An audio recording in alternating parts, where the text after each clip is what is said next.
Hello, I'm Bob the Bookerer and welcome to my channel and Happy New Year. I was away for just over a week really, mostly just herding cats, well looking after cats, and so this feels very weird. This is the first time I'm filming again, like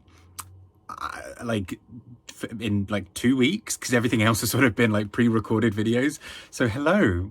Thank you. And also, just as a side note, thank you everybody for such absolutely lovely messages on both the Christmas one and on my New Year's resolution, reading resolutions video as well, because those are just such heartwarming comments, and thank you. You guys are lovely.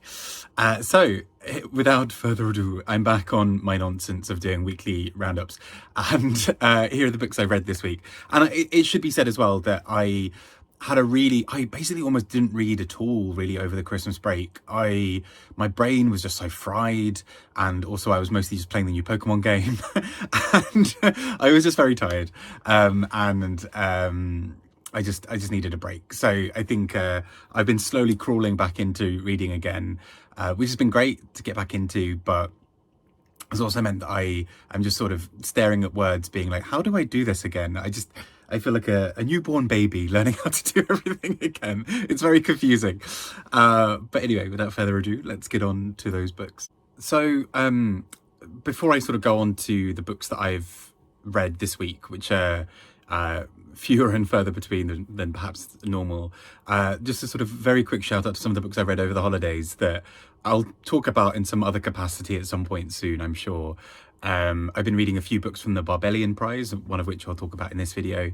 I started listening to the audiobooks of the Tales of the City series by Armistead Maupin, which were just such a gorgeous set of books, and I'm only four in, and then Scribd sort of, I think maybe was onto my game of listening to them all, and it sort of parked me for a little bit, but I will listen to some of them again at some point. And I've just been really enjoying those, and just the beauty of those stories, I think. In terms of others, I read a couple of other non-fiction books or sort of short books here and there. Again, they'll come up as and when. But in terms of books I've started reading this year so far, my first book of the year was Why Patti Smith Matters by Caryn Rose. And I think this is a sort of series. I've seen a few Why Artist Matters books around, and Patti Smith is an artist who I've listened to a bit, like not tons and tons. A friend of mine once gave me basically all of her music, and I just sort of listened quite a lot, and I don't think I got it at the time, and then sort of listened to it again a bit later. But this book talks a lot about Patti Smith's life and her role as a musician, and what that meant in terms of shaping what could be possible for women in rock, for women in music more generally, for sort of women's beauty standards within music and various other things. And it's so interesting because the author is such a passionate fan of her work, and so it comes through really strikingly throughout this book, of basically this sort of book being a bit of a love letter to Patti Smith and her music, which I just really greatly enjoyed and thought was a lovely sort of book to just listen to while I was walking, and makes me want to go and listen to a bit of Patti Smith again, and also read her books, which I've never done. So, you know, Year of the Monkey, Train, Just Kids, all of those books. Yeah. So it was a fun, interesting sort of read for the year, to start the year off, even if not my sort of typical fare, I guess. Next up, I read Marriage of a Thousand Lies by S.J. Sindu, a novel which focuses on a set of LGBTQ characters in Sri Lanka, and I read this as part of a book group, and I think I struggled with it in some ways, but I also think part of that I'm going to put down to me sort of coming back to fiction after sort of it's only a week or two, well, week and a half or whatever, of not really reading much, but I think my brain needed a break from sort of fictional worlds. Anyhow, so apart from Pokemon, which I played like 60 hours of, but the thing with this book is that it sort of, the key relationship at the heart of it is a woman who is married to a man, or sort of first dating and is about to be married to a man, both of whom are gay. So her husband is gay, she herself is a lesbian, or sort of that seems to be the label that she mostly uses throughout the book. And the sort of the relationship then sort of charts where they're able to be free and where they're not able to, mostly them not being able to, partly because of the wishes of parents and family members telling them what they can and can't do, the kind of expectations around them that this is not something you do. You don't just go and have these kinds of relationships. This is not okay.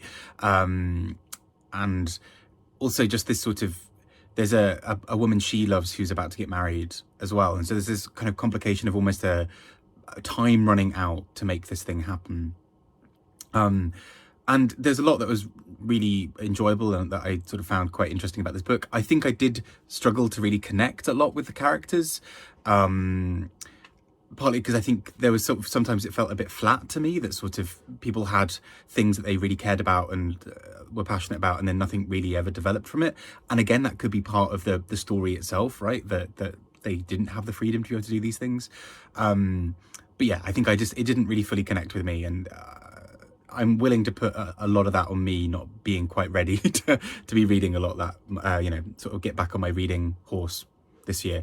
A reading horse, but that could be like a little, like a, those little rocking horses, but like as a rocking chair for reading. Anyway, that's what I'm saying about this book. But I mean, I do still think it's really enjoyable. And I think a lot of people could get a lot from it. I just don't think it really clicked with me. And I don't think I was also ready for the book itself. And then I mentioned the Barbellion Prize, and that is a book prize for writers who are disabled themselves and or are writing about disability.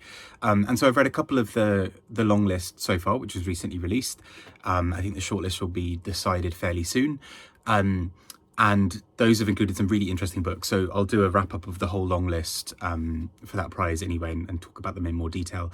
But the book I read this week was Alice Wong's Year of the Tiger, An Activist's Life. And this is a really interesting sort of patchwork book in many ways. It contains interviews that she's either holding with other people or at one point with herself, sort of personal narrative of her talking about her own disability, and sort of activist zine style things that kind of in here. So drawings that people have made, or kind of collections of things that people put together, or activist guides, or text message conversations, or email conversations, all of these sorts of things. It's this really interesting patchwork. And it's basically talking about this sort of time in Alice Wong's life. She, from a very young age, starts to sort of develop muscular dystrophy, and so she sort of stops being able to do things sort of bit by bit. At first, sort of things like standing or holding herself up upright, and then that kind of affects other things as well, such as sort of swallowing, breathing, a few other things. So she lives with a sort of a BiPAP machine, like one of the sort of ventilator style machines. And what's really interesting is she sort of charts her sort of history in her unique sort of place as a sort of as an Asian American woman with disabilities, living in this world of sort of fighting on multiple fronts, essentially.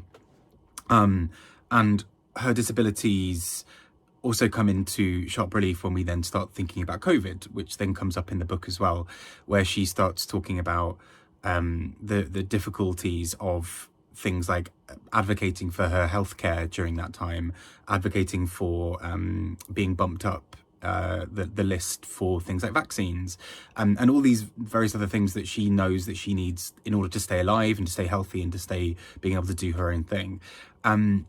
And I think this book is so interesting because there's such a fire that burns through this book of her being both angry, rightfully so, with things that aren't working or sort of discrimination around her. But also there's a real love and a sort of care for community in terms of how she talks about building places for people to be able to either get the resources they need, to have the community that they need, or to be able to articulate the thoughts that they need to be able to get their support. And so it's this really interesting insight into a sort of an activist's life, but where her life has sort of been so shaped by having to make choices or decisions or forego things that other people haven't. And that's what I think is particularly powerful about this book, which I really, really enjoyed. I think she's such an interesting interesting person. There's so much love and joy, and also just occasionally pictures of cats. So it's a joy of a book, whilst also being a good reminder to stay angry, which I really greatly enjoyed. And like I mentioned, there are other books from the Barbellion Prize that I will be talking about soon. I've got a few more to read, so they'll appear in future weekly wrap-ups, but also a specific Barbellion wrap-up. But a really great, interesting prize nonetheless. And that takes me to the end of, I don't know why I'm doing this shoulder thing. That takes me to the end of the books I've read this week. It's been a relatively short week in terms of reading for me, but I have really enjoyed sort of getting back on the reading horse again. I'm going to try not to make this a thing. But yeah, getting back on sort of into reading a bit more properly, and yeah, it's just exciting to be back, to be talking to my phone and then editing it. And yeah, I hope everyone's had a good holiday. If possible, you've been able to break and have a bit of a chance for reflection and for rest. And here's to a good 2023, and all the reading that will follow from it as well. I've been Bob the Booker. Take care and speak to you all soon. Bye bye.